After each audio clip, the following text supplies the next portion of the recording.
से और झूठों से बचो और किसी न किसी तरीकों इस देश को बचा लो। जय हिंद, जय भारत। अमर रहे राजीव गांधी, अमर रहे राजीव गांधी, अमर रहे। जी सामने देखना, सामने। हाँ जी।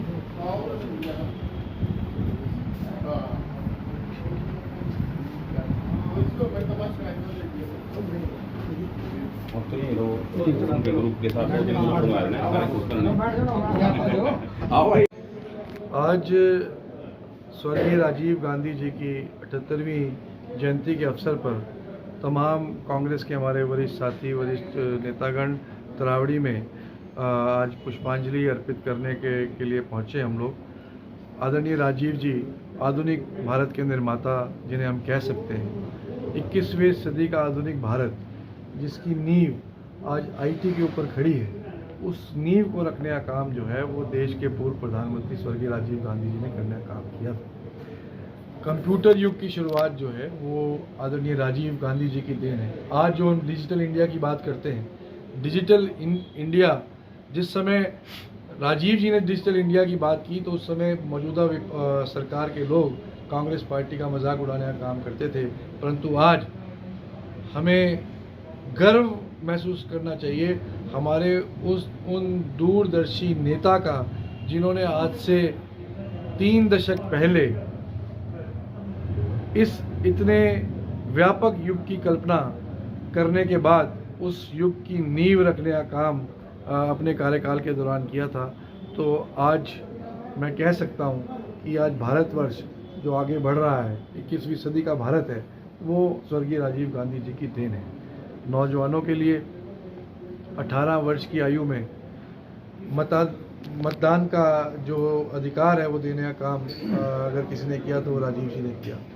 देश में 80% देश हमारा जो है वो गांव देहात पंचायतों में बसता है, गांव में बसता है। पंचायती राज को मजबूत करने की नींव जो है वो इस देश में अगर किसी ने रखी तो वो स्वर्गीय राजीव गांधी जी ने रखने का काम किया। तो आज हमारे लिए बड़े फ़ख्र की बात है कि हम तमाम कांग्रेस के साथी मिलकर के ऐसी महान शख्सियत को याद करने का काम उनकी जयंती के दिन कर रहे हैं। मैं समझता हूं कि उनके दिखाए हुए मार्ग पर अगर मौजूदा सरकार चले तो देश और ज़्यादा तेज़ी से भारतवर्ष तरक्की करने का काम करेगा। परंतु अफसोस के साथ कहना पड़ रहा है कि पिछले 10 वर्षों में देश को बहुत पीछे धकेलने का काम किया गया है। ख़ास तौर पे हमारे गरीब, पिछड़े, दलित और मिडिल क्लास के जो लोग हैं उनकी कमाई के साधनों के ऊपर बड़ा आघात मौजूदा सरकार के द्वारा किया। महंगाई आज चरम सीमा पर, डीजल पेट्रोल आम आदमी की पहुंच से बाहर हो चुका है।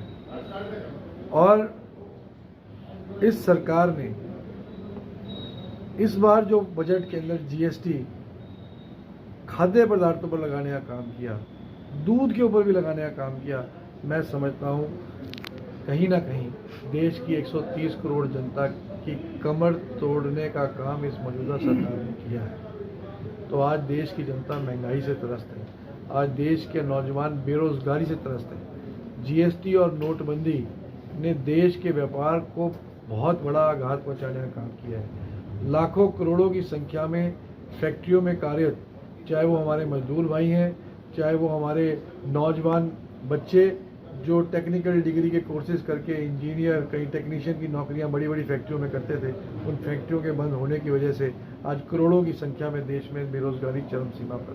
तो ये मौजूदा सरकार केवल जुमलों की सरकार है, धर्म के ऊपर राजनीति करने वाली सरकार है। हमें फ़ख्र है कि हम हिंदू धर्म से संबंधित हैं, परंतु धर्म में और राजनीति के अंदर अंतर है।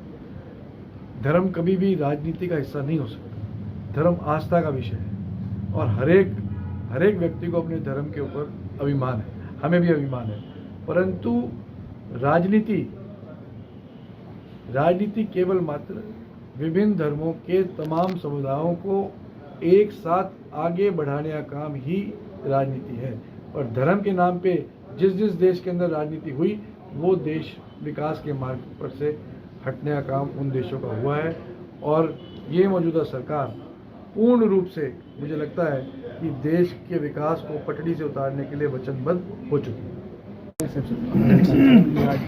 आधुनिक भारत के निर्माता श्री राजीव गांधी जी की जयंती पर आज पूरे देश को मैं हार्दिक शुभकामनाएं देता हूं और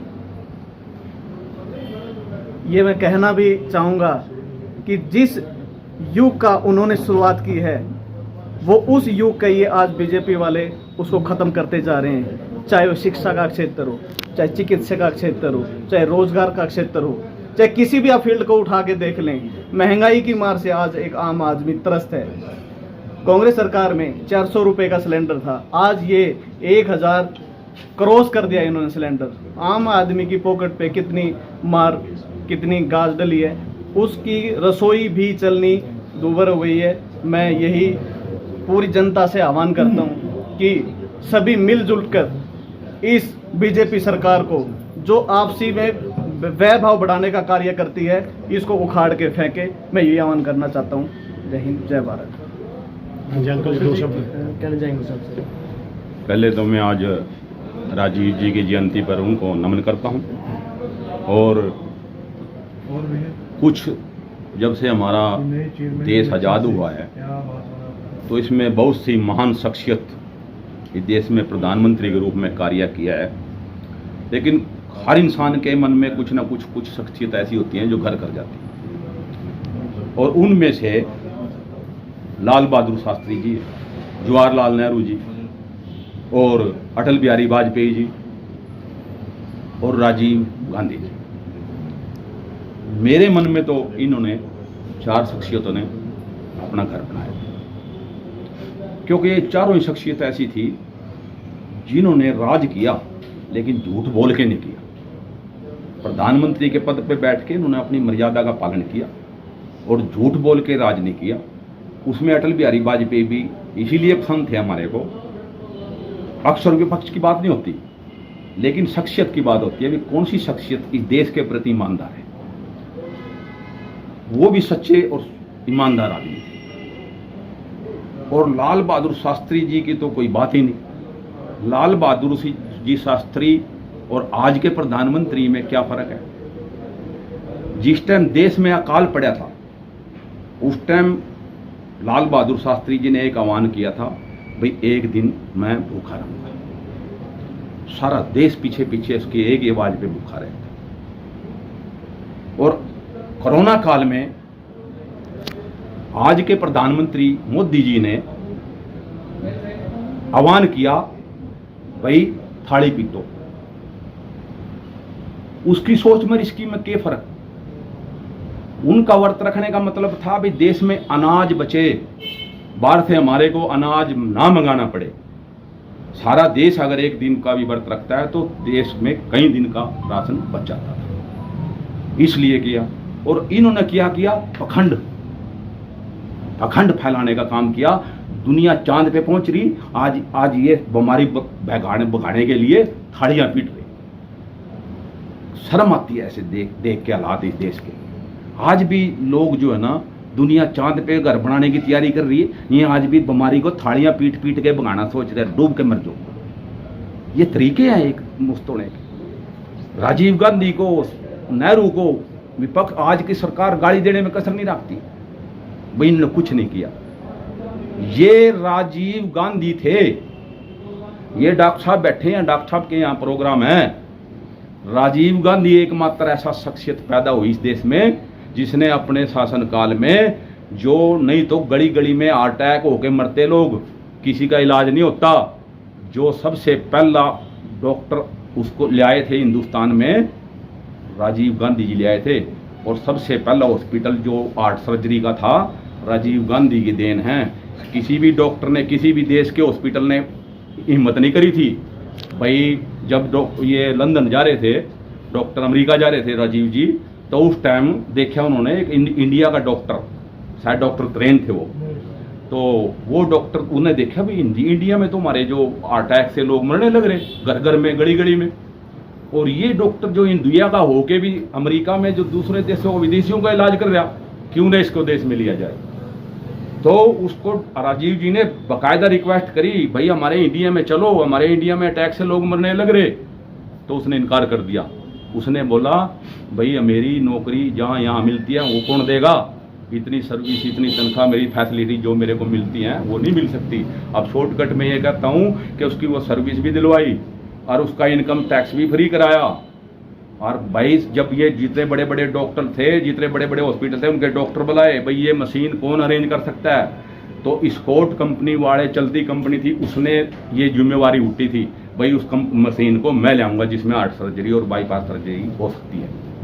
तो ये जिम्मेवारी लेके सबसे पहला इंडिया में हॉस्पिटल स्कॉट का बाईपास सर्जरी का हॉस्पिटल राजीव जी ने बनाया था। आज उनकी भी ये मजाक उठाती है। तो इसलिए भाई मैं तो आपके माध्यम से ये बताना चाहता हूँ देश को, इन पखंडियों से और झूठों से बचो और किसी न किसी तरीकों इस देश को बचा लो। जय हिंद, जय भारत। लेकर चले अमर मंथन खबर को अपने संग। लाइक करें, कमेंट करें, शेयर करें और फॉलो करना ना भूलें। अमर मंथन खबर आपका अपना चैनल।